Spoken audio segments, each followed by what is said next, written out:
नमस्कार, मैं विकास अमनी और आप सभी का स्वागत है हमारे और आपके अपने YouTube channel learn with youth में।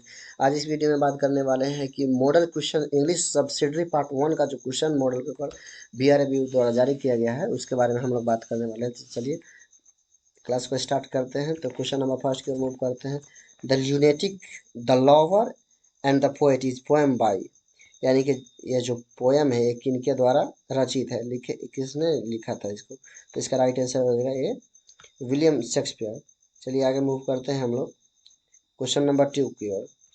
Composed upon Westminster bridge is written by, यानी कि जो कंपोज्ड अपॉन वेस्टमिंस्टर ब्रिज है इसके लेखक कौन है, किनके द्वारा इसको लिखा गया था। इसका राइट आंसर हो जाएगा वर्ड्सवर्थ। चलिए आगे मूव करते हैं हम लोग 3।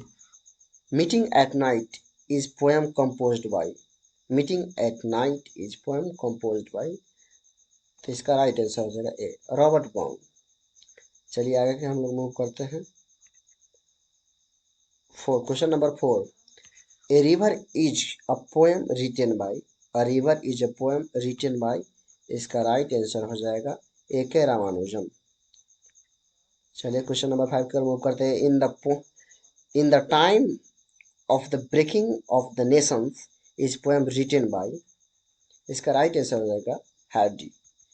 आगे की ओर मूव करते हैं क्वेश्चन नंबर 6 की।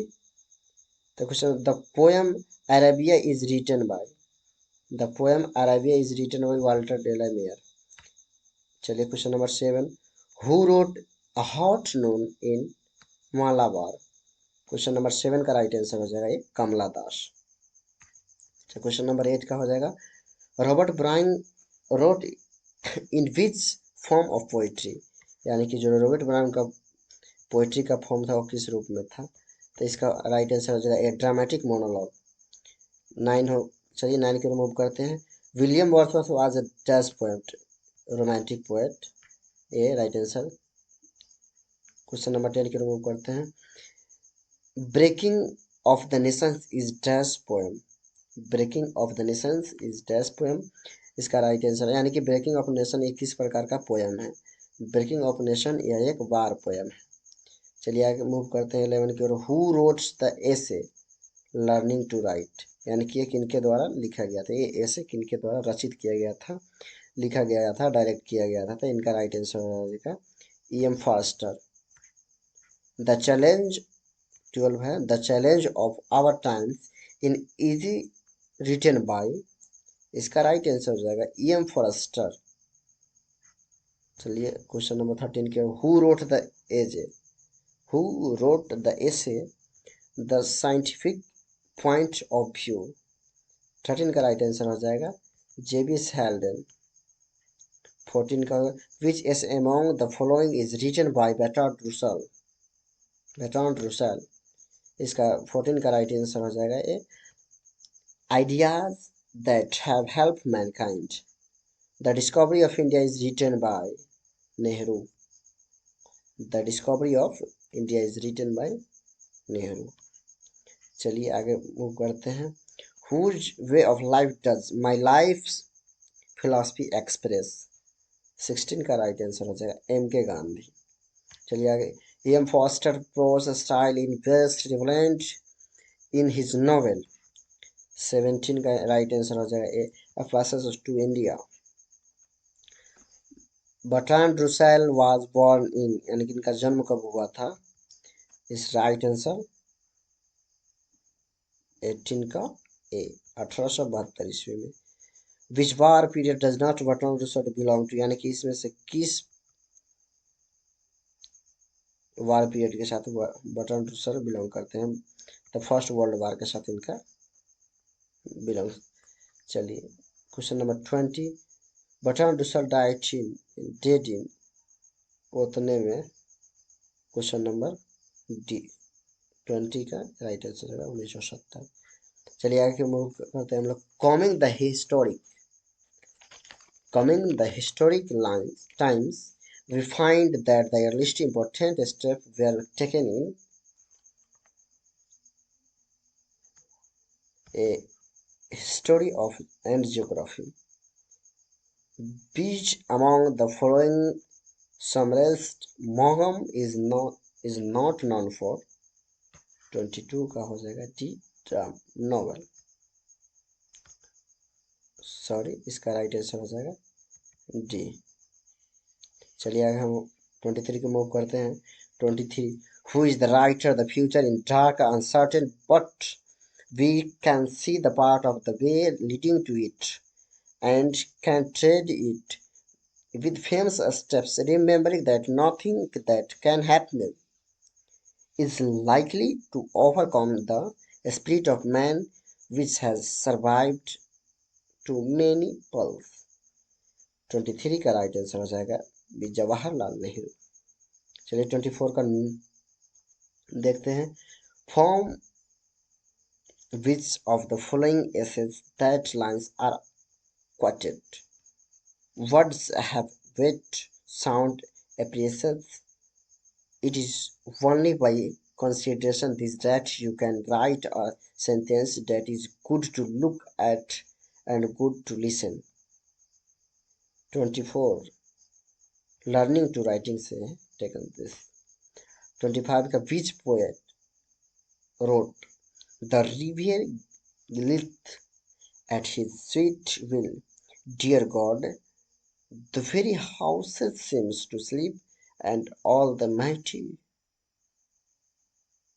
heart is lying। तो इसका राइट आंसर हो जाएगा 25 का ए, वर्ड्सवर्थ। चलिए 26 की ओर मूव करते हैं हम लोग। which play of Shakespeare the lunatic, the lover and poets is taken from Midsummer Night's Dream। चलिए आगे हम लोग मूव करते हैं 27 को। What among the following in common in lunatic, lover and poet? 27 का हम लोग मूव करते हैं। इसका राइट आंसर है imagination.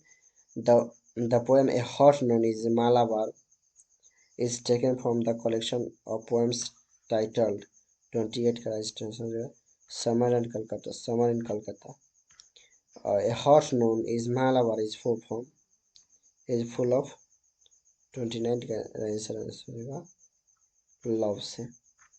Which city the poem A river does refer to? Madurai, Rameswaram. तो इसका राइट आंसर होगा ये मदुराई। चलिए इसका 21 Madurai in the poem A river is made up of temples, A right answer हो जाएगा। चलिए मीटिंग एट नाइट, ये नाम से ही पता चल रहा है किस प्रकार का पोएम है। Meeting at night is a dash poem, इसका रोमांटिक पोएम है। जब मीटिंग एट नाइट नाम से ये कुछ अलग खास नहीं है। Which among the following poets did not write a dramatic monologue? 33 का राइट आंसर हो जाएगा T.S. Eliot। A sonnet is a poem dash lines, 14 lines। In poetry an ode is and dash to person or thing। 35 का right answer हो जाएगा address. चलिए 36 a smile is comparison between dissimilar object। चलिए 36 का right answer हो जाएगा 2। Wordsworth is also called nature poet, इसका right answer है 2 पूरे से चलेगा। Which poet wrote the lyrical ballads, यानी कि किसने लिखा था 38 का 38 का। चलिए इसका राइट आंसर हो जाएगा वर्ड्सवर्थ है जो जिन्होंने लिखा था। Which Indian poet is considered to be the greatest? which Indian poet is considered to be the greatest? इसका रविन्द्रनाथ टैगोर ही होना चाहिए। 39 का यही होगा। चलिए आगे की ओर मूव करते हैं 40 की। In the time of breaking the nations was published in the year, यानी कि ये जो पोएम है कब पब्लिश हुआ था? 40 का राइट आंसर हो जाएगा बी, 1916 में पब्लिश किया गया था। The subject matter of the darkling thrush Harvey's best known poem is dash। 41 का राइट आंसर होगा ए, and else to death of the 19th century. 43 का Wordsworth's prelude is dash, an autobiographical poem. A right answer. 44 का The flash upon that infant eye, which is blisses of solitude, is taken from. 44 का इसका right answer है ए, daffodils. चलिए 45 की ओर move करते हैं। Who defined poetry as a spontaneous overflow of powerful feelings? कॉर्डेस। इसका राइट आंसर 45 का आंसर हो जाएगा, सॉरी वर्ड्सवर्थ होगा 45 का वर्ड्सवर्थ। चलिए 46 की ओर। Who said that child is the father of a mind? 46 का राइट आंसर हो जाएगा वर्ड्सवर्थ। चलिए आगे हम लोग मूव करते हैं 47 की ओर। 47 के हम लोग मूव करते हैं। अगर हमारे अभी तक चैनल को सब्सक्राइब नहीं किया तो चैनल को सब्सक्राइब करके बेल आइकन ऑल को प्रेस कर लीजिए, ताकि एक जिम्मेदार चैनल के नाते आपको कुछ ना कुछ नया सीखने को मिलेगा। चलिए 47 को मूव करते हैं। Theory of poetic diction is related to Coleridge. William Wordsworth is known for a high priest of nature, यानी कि वो नेचर के बहुत बड़े पुजारी। Arms and the man is dash drama, an anti romantic drama. 50 अगर हमारा last question, who is the hero of short drama arms and the man? तो इसका 50 का राइट आंसर हो जाएगा बी। चलिए आज का हमारा टॉपिक यहीं पे समाप्त होता है। तब तक के लिए जय हिंद, जय भारत। और हमारे चैनल को सब्सक्राइब नहीं किया तो चैनल को सब्सक्राइब कर लीजिए और बेल आइकन ऑल को प्रेस कर लीजिए। और आप सभी को आज करवा चौथ की बहुत बहुत ढेर सारी बधाई हमारे channel learn with youth team की तरफ से।